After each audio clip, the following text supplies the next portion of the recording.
pamosong street food sa bansang Malaysia at Singapore, ang laksa. The late Anthony Bourdain once said, every time he traveled to Malaysia, he must have a bowl of it. At alam nyo ba that enjoying a hot bowl of laksa doesn't need to be pricey? Kaya naman, ngayon na ituturo namin sa inyo ang aming delicious laksa recipe na gagamitan natin ng Delicious Egg Noodles. Para sa ating delicious laksa, kakailanganin natin ng 2 tablespoons canola oil, laksa paste, mabibili ito sa mga supermarket, 4 pieces shrimps, shelled and deveined, chili,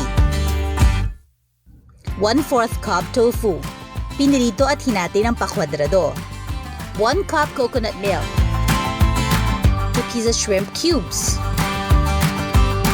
1 cup durine evaporada, lemon juice, 2 piraso ng calamansi leaves, nilagang itlog, 1/4 cup bean sprouts, fresh cilantro, at 200 grams ng delicious egg noodles. I-prepare according to package directions. Magpainit ng kawali over medium heat. Ilagay ang mantika at gisahin ang laksa paste.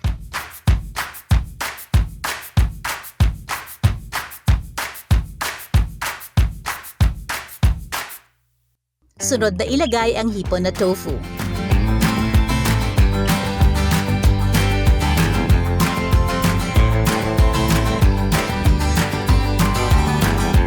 Pour in the coconut milk,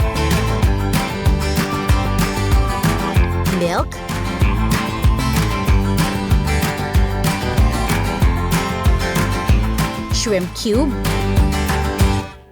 lemon juice, calamansi leaves, chili, and let it simmer for 2 to 3 minutes. Hayan! Ready na ang ating sabaw!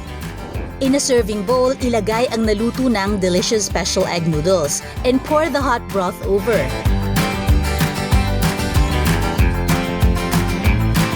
Top it with shrimp, tofu, egg, bean sprout, and fresh cilantro.